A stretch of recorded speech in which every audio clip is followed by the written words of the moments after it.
વિધાનસભા સત્રનો 9મો દિવસ છે અને તોફિક આજે પણ ગાંધીનગર ગયા હતા અને ત્યાં કંઈ એમણે જોયું તે તમારી સમક્ષ અમે આ જે કાર્યક્રમ છે બોલે છે વિધાનસભા તે માધ્યમથી તમારી સુધી પહોંચાડીશું.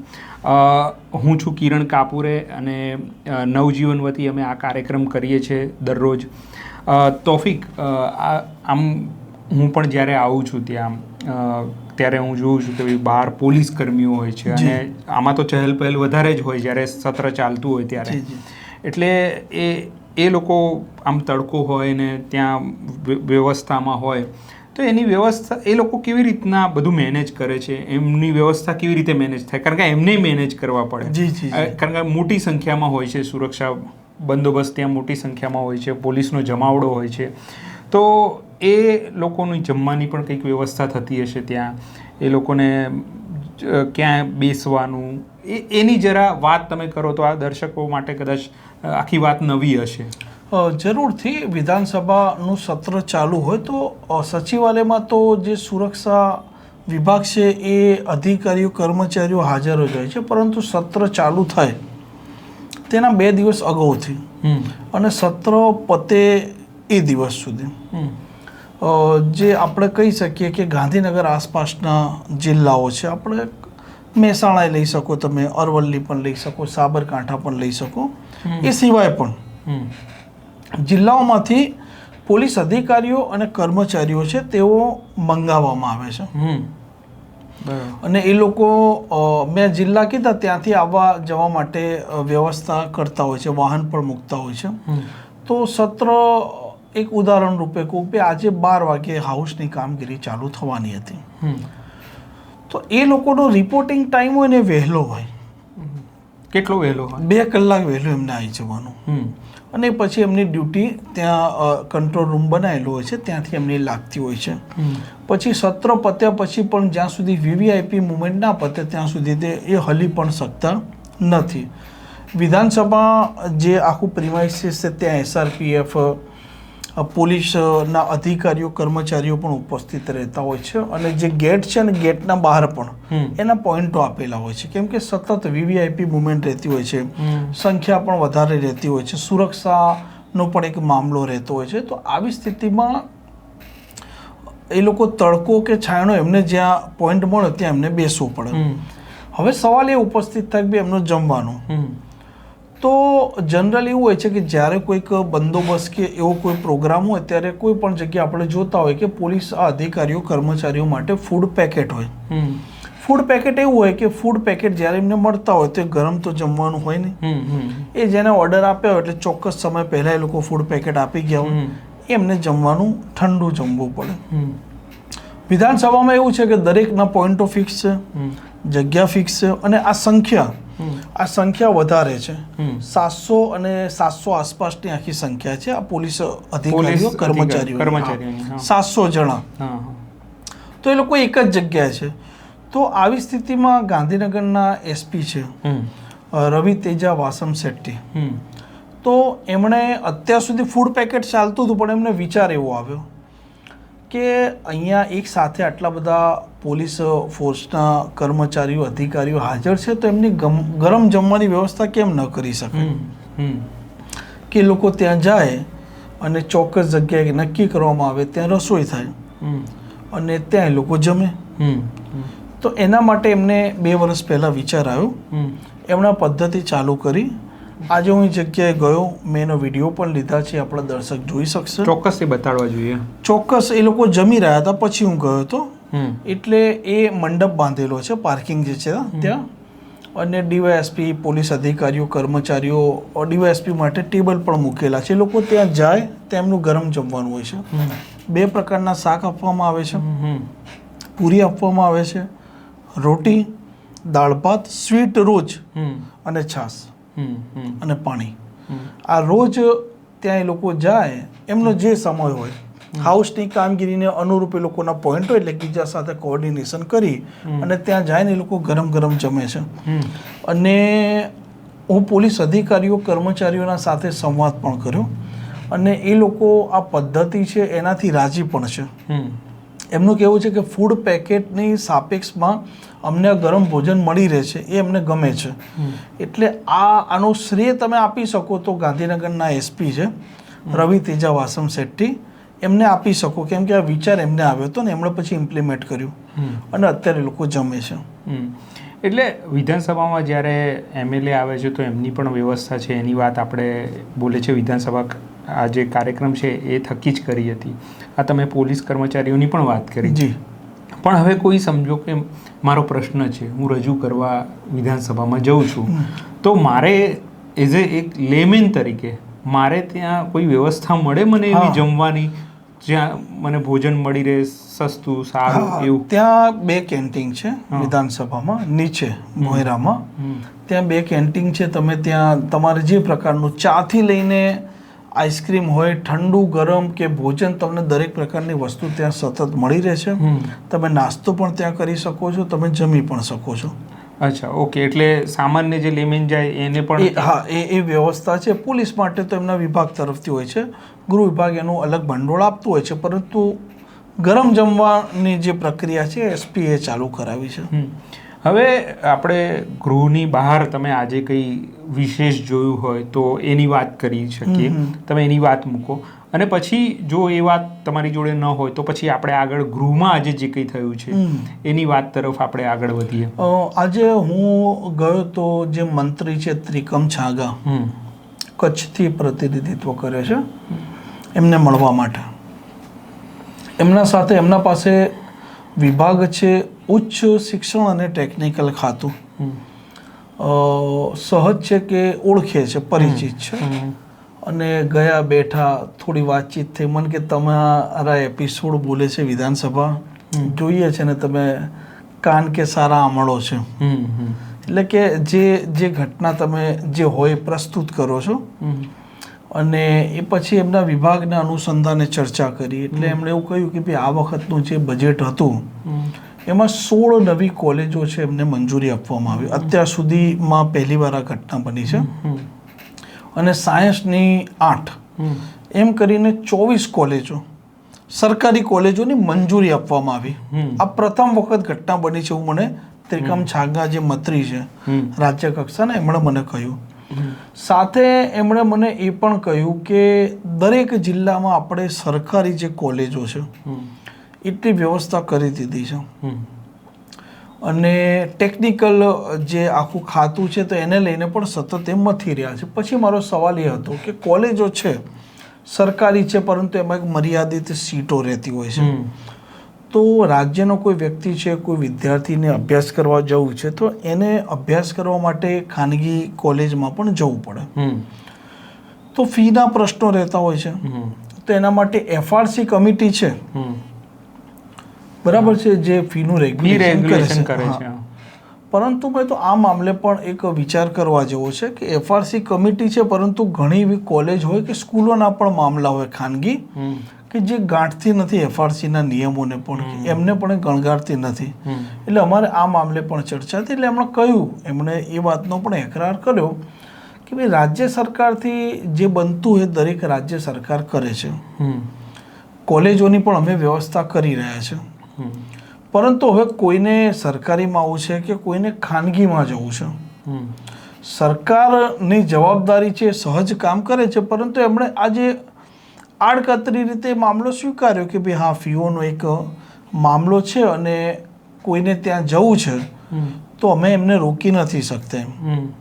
એ તો એ વાત બરાબર છે, પણ જ્યારે ફી સરકારી હોય ને એમાં થોડી વધારે લેવામાં આવે, સરકારનું અંકુશ રાખવો જોઈએ ફી વધારે લે ત્યારે, તો એ મામલે કશી વાત થઈ? ના, એ મામલે એમણે એટલું ખુલીને સ્પષ્ટતા નથી કરી. પણ મારો કહેવાનો ભાવ એ જ હતો કે ભાઈ એફઆરસી કમિટી છે તો એની કડકાઈ એટલી વધવી જોઈએ. રાજ્ય સરકારે પણ આ ખાનગી કોલેજો હોય કે ખાનગી સ્કૂલો હોય જે પ્રકારે ફીઓ ઉઘરાવી રહી છે, અને આવા મામલા પણ સમયાંતરે આપણા સામે આવ્યા છે કે માતા પિતાને ફરજ પાડે છે બાળકને સ્કૂલમાં ન બેસવા દે, પરીક્ષામાં ન બેસવા દે, ફી બાકી હોય. તો આ મામલે રાજ્ય સરકાર ભલે, એમણે મને એવું કહ્યું કે આ વખતે 63,000 કરોડ શિક્ષણ વિભાગનું આખું બજેટ છે ચોક્કસપણે. પરંતુ મારો કહેવાનો ભાવ એ જ હતો કે ભાઈ તમારા પાસે જે વિભાગ છે તો વિભાગમાં તમે આ કોલેજો અને ટેકનિકલ સંસ્થાઓનો ફીનો મામલો છે એના ઉપર એક કડકાઈ દાખવવાની જરૂરિયાત છે. હા, એટલે પોલિસી લેવલ પર જો કશુંક થાય તો ચોક્કસ જ એ નીચે સુધી એની અસર થાય. અને ફીનો મુદ્દો તો આમ બહુ વાસ્ટ છે, એનો વિરોધ ઘણા વખતથી થઈ રહ્યો છે, પણ હજુ એનો એ જોઈએ એવો અમલ નથી થઈ રહ્યો. એ પોતે અભ્યાસુ પણ છે, એ પોતે માધ્યમિક જે બોર્ડ છે એના સભ્ય પણ રહી ચૂકેલા છે. શિક્ષણ જે આખો વિભાગ છે એના સાથે પણ એ સંકળાયેલા છે, એમણે સેવાઓ પણ આપેલી છે, એ શિક્ષક પણ રહી ચૂકેલા છે. અને એમણે આ મામલો ગંભીરતાથી સાંભળતા હતા. એવું પણ કહ્યું કે તમારા ધ્યાને એવા કોઈ સૂચન હોય કે જે અમારા ધ્યાને ના હોય ને જે જરૂરી હોય કે એમાં સુધારો કરવા જેવો છે તો એ પણ તમે ધ્યાન દોરજો. ચોક્કસપણે એમનો વિભાગ એના તરફ આગળ વધશે, તમે કહેજો, અમે કરીશું એમ. ઓકે, હવે આજે ગૃહમાં શું થયું હતું? હા, હું હજી થોડી ગૃહમાં થોડી વાતચીત એ રીતના કરી શકું કે આજે જ્યારે હાઉસની રિસેસો પડતી હોય છે, રિસેસ પડે, ગૃહ ચાલુ થાય એટલે રિસેસ પડે, પછી હાઉસ પત્યા પછી પણ બધા બહાર નીકળતા હોય, તો જે કોંગ્રેસ અને આમ આદમી પાર્ટી કે ભાજપના ધારાસભ્યો એકબીજા ઉપર આરોપ પ્રત્યારોપ કરતા હોય છે. તો ધારાસભ્ય ચૈતર વસાવા અને ધારાસભ્ય શૈલેષ પરમાર છે એ ઊભા હતા, વાતચીત કરતા હતા. પછી અર્જુનભાઈના ચેમ્બરમાં પણ આજે હું ગયો હતો. અર્જુનભાઈ મોઢવાડિયા સાથે પણ હાય હેલો થઈ, વાતચીત થઈ. એ દરમિયાન સહજ છે કે ધારાસભ્ય શૈલેષ પરમાર પર ત્યાં મળી ગયા. એ પણ કોઈક એવા વ્યક્તિઓ આવ્યા હતા કે જે એમની સારી કામગીરી હતી, તો અર્જુનભાઈ સાથે જઈને એમનો સંવાદ પણ કરી આપ્યો હતો અને કામ પણ પોઝિટિવ વિભાગમાં લેવાયું હશે. એટલે અર્જુનભાઈની ચેમ્બરમાં આવી ગયો. અર્જુનભાઈની ચેમ્બરમાં જ્યારે આપણે એમની ઓફિસમાં જઈએ છીએ તો ત્યાં એક અરીસો મૂકેલો છે. અચ્છા. આમ તો અરીસો મંત્રી એમની ઓફિસમાં અંદર જે એન્ટી ચેમ્બર હોય ત્યાં રાખતા હશે, તો ત્યાં તમે વાળ તમારે જોવા છે, કપડાં ચેક કરવા છે તે કરી શકો. એક અર્જુનભાઈની ઓફિસમાં આજે એક મામલો મેં જોયો. કાંતિલાલ અમૃતિયા જે રાજ્ય કક્ષાના મંત્રી છે એ અસ્વસ્થ છે ઘણા સમયથી, વિધાનસભામાં હાલ નથી આવી રહ્યા, અસ્વસ્થ છે, એમને ગંભીર બીમારી થઈ, તેની સારવાર પણ એમણે લીધી છે, પરંતુ એમણે રજા લીધેલી છે એટલે નથી આવી રહ્યા. મંત્રી પ્રફુલ્લ પાનસુરિયા એક લાંબા સમય બીમાર રહ્યા. એ વિધાનસભાનું સત્ર ચાલુ થયું તો એ દરમિયાન એ હવે એકદમ સ્વસ્થ થયા છે અને આવી પણ રહ્યા છે. અને આરોગ્ય વિભાગનો એમના પાસે સ્વતંત્ર હવાલો પણ છે અને એમના વિભાગના જ્યારે પ્રશ્નો હોય ત્યારે એના જવાબો આપતા હોય છે. એટલે હવે જો આપણે તમે ગૃહ તરફ કે ગૃહમાં આજે શું ચર્ચા થઈ, અગત્યની તો ગૃહની જ ચર્ચા છે. અને હમણાં ગોપાલ ઇટાલિયા તો એવું કહે છે કે ભાઈ ગૃહમાં આ લોકો કોઈ મુદ્દા જ નથી ઉપાડતા. એમના વિડીયો જોઈને તો એવું જ લાગે છે કે કશું કામની ચર્ચા જ નહીં થતી. આજે ગૃહમાં જે 12 વાગે હાઉસની કામગીરી ચાલુ થઈ, 11 વિભાગોના પ્રશ્નો હતા, 11 વિભાગોના તારાંકિત પ્રશ્નો હતા. એમાં ગૃહ વિભાગનો પણ એક અગત્યનો પ્રશ્ન હતો, કેમ કે અવારનવાર આ ધારાસભ્યો હોય વિપક્ષના કે સત્તા પક્ષના ધારાસભ્યો પણ એ દારૂ ડ્રગ્સના મામલે સતત પ્રશ્નોત્તરી કરતા હોય છે, કાયદો વ્યવસ્થાના મામલે પ્રશ્નોત્તરી કરતા હોય છે. અને આજે ગૃહમાં એમના પાસે મોકો હોય છે પ્રશ્નોત્તરી દરમિયાન. જ્યારે વિભાગની આજથી સાથે જે બજેટ આવ્યું તો બજેટની સામાન્ય ચર્ચા પણ ચાલવાની છે 4 દિવસ, કે એના લઈને પણ બધા સભ્યો એમના વિચારો વ્યક્ત કરવાના છે. એટલે અલગ અલગ વિભાગોની અલગ અલગ ચર્ચા થવાની છે. પરંતુ ગૃહમાં જે આ દારૂ ડ્રગ્સનો મામલો બહાર સતત ચર્ચા તો રહેતો હોય છે. પછી એક અમરેલીનો પણ એક મામલો હતો, પાયલ ગોટીનો ચર્ચાસ્પદ મુદ્દો હતો. કૌશિક વેકરિયાના પર જે તે સમયે આરોપો લાગ્યા હતા તેનું સ્થાનિક બીજેપીનું ઇન્ટરનલ પોલિટિક્સ હતું અને આ મામલો પણ એક ચર્ચાવાનો હતો ને એનો જવાબ જ સંભવત કૌશિક વેકરિયાને આપવાનો હતો. એટલે જોગાનું જોગે એક આ પણ મામલો હતો. પરંતુ આજે મેં એ જોયું કે જે મહત્વના મુદ્દે જે ધારાસભ્યો બહાર આક્રમકતા દાખવતા હોય છે એ મામલો જ આજે હાઉસમાં ચર્ચામાં ગાયબ હતો. એ કયો મુદ્દો? આ દારૂ ડ્રગ્સના મુદ્દે થોડી ઘણી ચર્ચા થઈ. ડ્રગ્સના મુદ્દે કૌશિક વેકરિયા છે જ્યારે જવાબ આપી રહ્યા હતા કોંગ્રેસના એક સભ્યના પ્રશ્નમાં, તો એમાં થોડી એમણે આક્રમકતા દાખવી હતી. કૌશિક વેકરિયાએ. પરંતુ ઘણીવાર હું અનેક વખત જોતો હોઉં છું કે જે મુદ્દાઓની બહાર સભ્યો ચર્ચા કરતા હોય છે, સભાઓ ગજવતા હોય છે, જેને લઈને એક માહોલ બની જતો હોય છે, એની અંદર તો ચર્ચા જ નથી હોતી. એટલે ગૃહમાં એ મુદ્દો નહીં બનતો. આજે કંઈ મુદ્દો જ નહીં બન્યો. આજે જનરલી ડ્રગ્સની થોડી ઘણી ચર્ચા થઈ, પણ એટલી આક્રમકતા નહોતી આજના ચર્ચામાં. એટલે એવા અનેકવાર એવા આરોપો પણ લાગી ચૂક્યા હોય છે કે ધારાસભ્યો હોય છે તે ગોઠવણ કરી લેતા હોય છે સરકાર સાથે. આવું પણ અનેકવાર આપણે ચર્ચાઓ ધ્યાને આવતી હોય છે. એ મુદ્દા નથી ચર્ચાતા. પણ તોફિક, આ એ વાત આગળ વધારીશું, પણ એક જે સવાલ મને સૂજે છે, જેની માંગણી પણ થાય છે કે ભાઈ આ લાઈવ કેમ નથી થતું? આ લાઈવ કરવાની વાત જો થાય, જેમ સંસદ થાય છે કે રાજ્યસભા થાય છે, તો અને કેટલાક વિધાનસભા અલગ અલગ રાજ્યોમાં પણ લાઈવ થાય છે, જો એ થાય તો પ્રજાને ખબર પડે ને કે ભાઈ એક્ઝેક્ટલી લાઈવની માંગણીઓ કોંગ્રેસ પણ કરી ચૂકેલું છે. અત્યારે આમ આદમી પાર્ટી પણ કરી રહ્યું છે. ગોપાલ ઇટાલિયાએ કીધું કે ગોપાલ ઇટાલિયાએ જે દિવસે લાઈવનો વિરોધ પ્રદર્શન કર્યો એ દિવસે મારા જે સોર્સ થ્રુ મને વિગતો એ પછી પાછળથી મળી, તો ગોપાલ ઇટાલિયાની તો ત્યાં સુધી તૈયારી હતી કે ટીવી લાવવું, ટીવી મંગાવવું જૂનું, કેમ કે મુદ્દો તો ટીવીમાં લાઈવ કરવાનો હતો.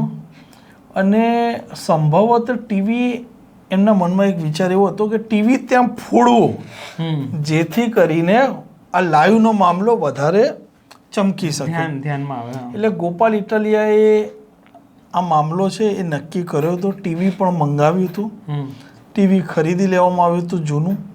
પરંતુ કેટલાક કારણોસર કે ભાઈ અત્યારે હુબાળો આટલો આક્રમકતાથી કરીશું તો હજી તો સત્ર લાંબુ ચાલવાનું છે, તો હાઉસમાં આપણા ધારાસભ્યો ઉપર કડકાઈ વધી જાય કે ભાઈ તોફાન કરી શકે.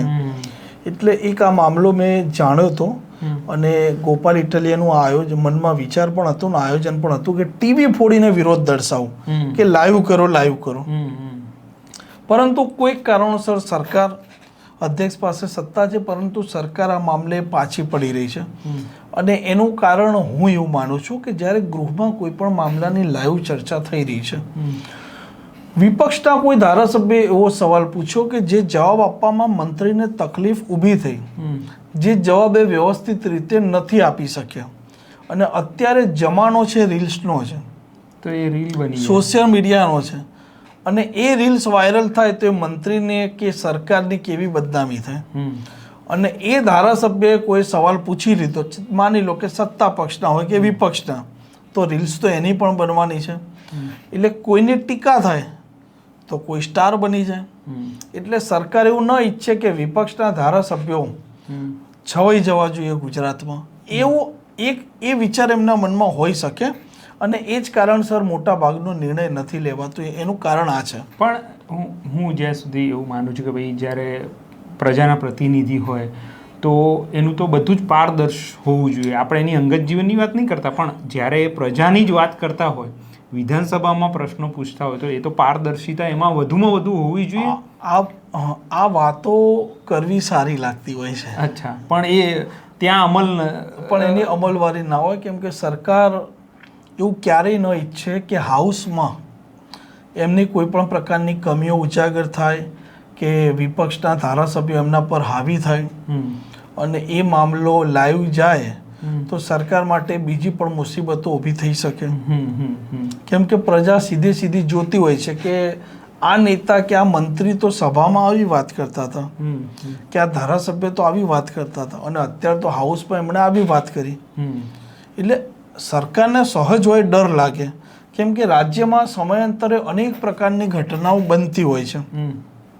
અને હાઉસ એક વર્ષ દરમિયાન 2 વાર મળતું હોય છે, બજેટ સત્ર અને ચોમાસા દરમિયાન.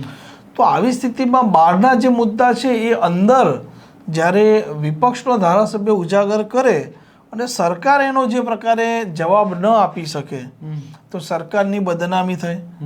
એટલે આ કારણસર નિર્ણય નહીં લેવાતો હોય. મોટા ભાગનું કારણ આ જ હશે, જે હું માનું છું. શ્યોર. હવે આ વાતથી આપણે આગળ વધીએ, કારણ કે આનું સરકારની ભય આપણે જાણી ગયા છે. પણ પછી ગૃહમાં કોઈ મુખ્ય મુદ્દા જે હોય કે જે ચર્ચા હોય, જેમાં ચર્ચી થઈ હોય, જે મુદ્દા આજે એક પ્રશ્ન હાઉસમાં એક લાંબા સમયથી જે 10 આસપાસના અધિકારીઓ ડીઆઈજી બની ચૂક્યા છે, એ પછી પણ બીજા બન્યા, પણ એ લોકોને એ 10 આસપાસના ડીઆઈજી છે, 10 થી 12, એ લોકોને પોસ્ટિંગ નથી મળ્યા, વેટિંગ પોસ્ટિંગમાં છે.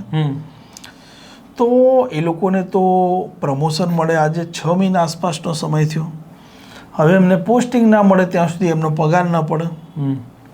તો આજે આ મામલો ધારાસભ્ય શૈલેષ પરમારે પ્રશ્ન રૂપે પૂછ્યો, એમનો પ્રશ્નના સાથે આ મામલો પણ જોડ્યો કે ભાઈ ભરતીઓનો મામલો હતો, પોલીસની ભરતીઓનો મામલો હતો અને આ મામલો પણ જોડ્યો. તો એમાં કૌશિક વેકરિયા એનો જવાબ આપતા હતા, પણ જવાબ એમણે કોઈ પણ પ્રકારનો સ્પષ્ટ આપ્યો નહીં, જવાબ એમણે ગોળ ગોળ આપ્યો. અને આ 10 કે 12 જે ડીઆઈજી છે, જે લોકો રાહ જોઈને બેઠા છે કે અમને પોસ્ટિંગ મળે જેથી કરીને અમારો પગાર પડે, બરાબર, એમનો પગારે બંધ છે, કામ બી નહીં કરવાનું. કામ એટલે એમને જે જવાબદારી સોંપે દરમિયાન એમને કામ કરવું પડે છે, પરંતુ એમનું પોસ્ટિંગ જ નથી, વેટિંગ પોસ્ટિંગમાં છે, તો પગાર કયા ખાતામાં કે કઈ જગ્યાએ પાડે. પણ આ 6 મહિનાથી આટલું ડિસિઝન હાઉસમાં જ્યારે આ મામલો સામે આવ્યો ત્યારે મંત્રી એવો જવાબ આપ્યો કે ટૂંક સમયમાં અમે કરીશું. એ પછી શૈલેષ પરમાર મને હાઉસના બહાર જ મળ્યા હતા અને મારે આ મામલે વાતચીત પણ થઈ. મેં તો શું જવાબ મળ્યો તમને? તો કે આ લોકો ક્યાં કોઈ જવાબ આપે જ છે કે. એટલે એક આ મામલે હજી સુધી આ ડીઆઈજીને ક્યારે પોસ્ટિંગ મળશે કહેવું પણ મુશ્કેલ છે. લાંબા સમયથી 245 આસપાસના પીએસઆઈ પીઆઈ બની ગયા છે, પરંતુ એમને પણ પીએસઆઈના જ પગાર મળી રહ્યા છે. એમને પીએસઆઈની જગ્યાએ યથાવત રાખેલા છે, કદાચ કોઈ જગ્યાએ થાણાની જવાબદારી એમને સોંપેલી હોય. એ લોકો પણ મૂંઝવણમાં છે, કેમ કે એવા મિત્રો અધિકારીઓ સાથે વાતચીત થતી હોય છે, તો એ પણ એક સમસ્યા અનુભવી રહ્યા છે. એવા પણ પોલીસ ઇન્સ્પેક્ટરો છે કે જેમણે એક લાંબો સમયે એક જગ્યાએ 3 વર્ષથી વધારે પસાર કર્યા છે, કોઈના તો 5 વર્ષ થવા આવ્યા છે, એમના જિલ્લા બદલ્યોના કોઈ ઠેકાણા નથી. આવી સ્થિતિ ડીવાયએસપીની પણ છે. એટલે ડીઆઈજીનો આજે આ મામલો છે એ ઉજાગર થયો હતો અને હવે જોઈએ કે હર્ષ સંઘવી આ મામલે હવે ક્યારે નિર્ણય લે છે. એ આપણા એપિસોડ મોટા ભાગના હું તમને કહું કે દરેક જુએ છે. હા, પણ આમાં પરંતુ આ નિર્ણય લેવાય કેમ કે એ વારંવાર એ વાત કરતા હોય છે કે ભાઈ પોલીસને અમે છૂટ આપીએ છીએ, ગુનેગારને સીધા દૂર કરી દેવાના છે, તો પછી આ બધા નિર્ણય કેમ નથી? વરઘોડા નીકળશે, લંગડાતા નીકળશે, આવા નિવેદનો આપીને ચર્ચાનું કેન્દ્ર બની જાય છે. મીડિયામાં આવા નિવેદનો ચમકે છે અને લોકોને જોવું પણ ગમતું હોય છે. અને એવી પણ વાત કરે છે એમના ચોક્કસપણે કે ભાઈ એમની જે નિયત અને નીતિ છે સાફ છે કે ભાઈ મારે પોલીસ વિભાગમાં સુધારા કરવા છે, સારી વાત છે. પરંતુ આ જે મામલા અટકેલા છે આ તો પાયાના મુદ્દા છે. આ પાયાના મુદ્દા છે કે જેની લો એન્ડ ઓર્ડરની જવાબદારી છે એ લોકોનું મોરલ તૂટી રહ્યું છે. આ મામલે હર્ષ સંઘવી પાસે ગૃહ ખાતું સ્વતંત્ર છે એટલે એમને કહીએ છે, કેબિનેટ કક્ષાના ગૃહમંત્રી છે, તો આ નિર્ણય એમણે લેવો જોઈએ, વહેલી તકે લેવો જોઈએ. પણ પોલીસના જે સૌથી ઉચ્ચ અધિકારી હોય જે ટોપ, એ મજાકનું પાત્ર બની રહ્યા છે. નહીં, પણ એ રજૂઆત ના કરી શકે ગૃહમંત્રી? મારા પાસે જે વિગતો છે મુજબ આ જે વેટિંગ પોસ્ટિંગ વાળા અધિકારીઓ છે ડીઆઈજી, એ લોકો મુખ્યમંત્રીને 1 કે 2 વખત મળી ચૂક્યા છે. આ મામલે એમણે રજૂઆત કરી છે અને આ અધિકારીઓ છે ને અત્યારે ક્યાંક ને ક્યાંક મજાકનું પાત્ર બની રહ્યા છે. સિનિયર આઈપીએસ અધિકારીઓ વેટિંગ પોસ્ટિંગમાં હોય નાની બાબત ના કહેવાય. જેની જવાબદારી છે રાજ્યની કાયદો વ્યવસ્થા સંભાળવાની, તમે લોકોના પ્રશ્નોનું નિરાકરણ લાવવા માટે તમે દરેક જિલ્લામાં તમે એક થર્ડ પાર્ટી ઇન્સ્પેક્શન તરીકે આ સિનિયર આઈપીએસો મૂક્યા, એમાં આ લોકોને પણ જવાબદારી તમે સોંપી છે. અને એવું પણ અંદર એ પરિપત્રમાં ઉલ્લેખ કર્યો છે કે ભલે આવનારા સમયમાં એ લોકોની બદલીઓ થાય પણ એમણે આ જવાબદારી નિભાવવાની છે. તો તમે પ્રજાના પ્રશ્નોનું નિરાકરણ આવે એ તરફ તમે પ્રયાસ કરો છો, ચોક્કસપણે કરવા જોઈએ. પણ આ અધિકારીઓ છે જે લોકોનો સમય થયો છે તો એના તરફ પણ હર્ષ સંઘવીએ વિચાર કરવો જોઈએ. હા, એટલે ગૃહમાં જો ટૂંક સમય એટલે એ કંઈ એનો નિર્ધારિત સમય નથી. ટૂંક સમય તો કેટલો બી લાંબો થાય, જેમ 6 મહિના થયો જ. હવે બીજી કંઈક વાત એવી હતી કે ગૌમાંસનો જે મુદ્દો છે એને લઈને કશુંક આજે ચર્ચા થઈ. એ શું હતી? ગૌમાંસમાં એવું હતું કે પ્રશ્ન હતો કે ભાઈ કેટલું ગૌમાંસ પકડાયું, કેટલા આરોપીઓને પકડ્યા, શું કાર્યવાહી થઈ એને લઈને મંત્રી કૌશિક વેકરિયાએ જવાબ પણ આપ્યો હતો. સાથે આજે અધ્યક્ષે એક મંત્રી છે મહેસૂલ મંત્રી, એ જ્યારે પૂર્વ મંત્રી કુબેર ડિંડોર ભાજપના ધારાસભ્ય એ બોલી રહ્યા હતા, એ દરમિયાન અંદર સંસદીય પ્રણાલીમાં કેટલાક પ્રક્રિયા અંદર હાઉસના કેટલાક નિયમ હોય છે કે જ્યારે સભ્ય કોઈ પ્રશ્ન પૂછી રહ્યું છે, બોલી રહ્યું છે, મંત્રી જવાબ આપી રહ્યા છે, તો તમે એમના આગળથી નથી નીકળી શકતા, તમે એમના આસપાસથી પણ નથી નીકળી શકતા. તમારે અધ્યક્ષની પ્રોટોકોલ છે, પદ્ધતિ છે. તો એ દરમિયાન કુબેર ડિંડોર જ્યારે બોલતા હતા ત્યારે મહેસૂલ મંત્રી ત્યાંથી નીકળ્યા. અધ્યક્ષે એમને ટોક્યા કે તમે આવી રીતના નથી નીકળી શકતા, ને એમને એમના સ્થાન પર બેસાડી દીધા. મંત્રીને આજે બેસાડી દીધા કે તમે તમારી જગ્યાએ બેસી જાઓ. અચ્છા, એ બોલી રહ્યા પછી તમે જજો. એટલે અધ્યક્ષે એક આ ટિપ્પણી કરી. અધ્યક્ષે બીજું ગોપાલ ઇટાલિયાને પણ ખખડાયા, કેમ કે ડ્રગ્સનો મુદ્દો ચાલી રહ્યો હતો. એ દરમિયાન ગોપાલ ઇટાલિયા એમની જગ્યાએ વારંવાર ઊભા થઈ રહ્યા હતા. એટલે અધ્યક્ષે ટોક્યા કે ભાઈ આ બજાર નથી કે તમે તમારી ઈચ્છા મુજબ ઊભા થઈ જાઓ અને બોલી દો, એવું અહીંયા ના ચાલે કે તમે બેસી રહો, કે તમે બજારના જેમ તમે આવી રીતે નથી વર્તી શકતા. એટલે આ મામલે એમણે ટોક્યા. બાકી તો ગરમા ગરમી સહજ રહેતી હોય છે. એ રહે પછી હર્ષ સંઘવી, કારણ કે એમના વિભાગોના પ્રશ્નો હતા, તો એમણે એવી વાત કરી કે ભાઈ બધા આપણે ધારાસભ્યો છે, એમને ગિરનારના આપણે જે પર્વત છે એના ઉપર લઈ જઈએ. એટલે પછી અધ્યક્ષે આ હળવી વાત હતી, તો અધ્યક્ષે એવું કહ્યું કે આપણે લઈ તો જઈએ પણ બધાને કે હાર્ટના બીટ ચેક કરાવવા પડશે કે ચાલતા ચાલતા. એટલે પછી હર્ષ સંઘવી એક વસ્તુ સતત નોટિસ કરી રહ્યો છું. હર્ષ સંઘવી હોય કે જીતુ વાઘાણી હોય, એ લોકો આ વખતે વારંવાર એક મામલો અંદર રિપીટ કરી રહ્યા છે કે ભાઈ મીડિયામાં ચમકવા માટે તમે બોલી રહ્યા છો. અધ્યક્ષ પણ કહે છે કે મીડિયામાં ચમકવા માટે તમે આવી ટિપ્પણીઓ કરી રહ્યા છો, આવા વિરોધ કરી રહ્યા છો, મીડિયાની હેડલાઇન બનવા તમે છવાઈ જવા માટે આવું કરી રહ્યા છો. એટલે હર્ષ સંઘવી એવું કીધું કે ના ના, આ બધા ધારાસભ્યો આવશે, પરંતુ મીડિયા સાથે હશે તો એ લોકો આવશે કે વિપક્ષના ધારાસભ્ય. એટલે ફરી એક વખત એમણે મીડિયાની વાત લાયા. પણ એ લોકો જે વારંવાર અત્યારે વિપક્ષના જે ધારાસભ્યો છે ને, વિપક્ષના ધારાસભ્યો અત્યારે સતત મીડિયામાં છવાયેલા છે, કેમ કે રોજે રોજ એમના પ્રશ્નો હોય છે અને રોજે રોજ જવાબ. એ લોકો એમના પ્રશ્ન પૂછ્યા પછી તરત આવી જાય છે પ્રેસ રૂમમાં, અને આજે અમારો આ પ્રશ્ન હતો અને મામલો ઉજાગર કરે છે. એની સાપેક્ષમાં મંત્રી કોણ? કોઈ નહીં. હર્ષ સંઘવી એકવાર જવાબ આપવા આવ્યા હતા. એમની સાપેક્ષમાં આ લોકો સરકાર પક્ષે એવા કોઈ આવતા ને વિપક્ષનો ધારાસભ્ય નીચે આવી અને કોઈ સવાલ પૂછે છે, એણે હાઉસમાં જે ચર્ચા દરમિયાન ભાગ લીધો એનો સવાલ હોય એ મીડિયામાં ઉઠાવે છે, તો એનું કાઉન્ટર કરવા માટે સરકાર તરફથી ગમે તે ધારાસભ્ય આવે છે અને જવાબ આપે છે. અને હર્ષ સંઘવી જવાબ આપ્યા હતા મંત્રી તરીકે. એટલે એક આ મીડિયાનો મુદ્દો સતત છવાયેલો છે. મને લાગે છે કે તોફિક આજની જેટલી પણ તમે વાતો નોંધી જે મને યાદ હતી તમે મોટા ભાગની તમે જણાવી. પણ હવે જ્યારે મીડિયાની વાત આવે છે કે આ લાઈવ નથી થતું, કાં તો પછી હવે સરકારમાંથી કોઈ પ્રતિનિધિ સીધી મીડિયામાં આવીને સીધું બ્રીફિંગ નથી કરતા, તો પછી વિરોધ પક્ષ જ રહે છે કે ગૃહનું માં જે કંઈ થાય છે એ આપણને ખબર પડે પ્રજા તરીકે, કે એઝ એ મીડિયાને પણ ખબર પડે. જો એ લોકો ન ગજવે તો મુદ્દા પણ એટલા સરફેસ પર ના આવે.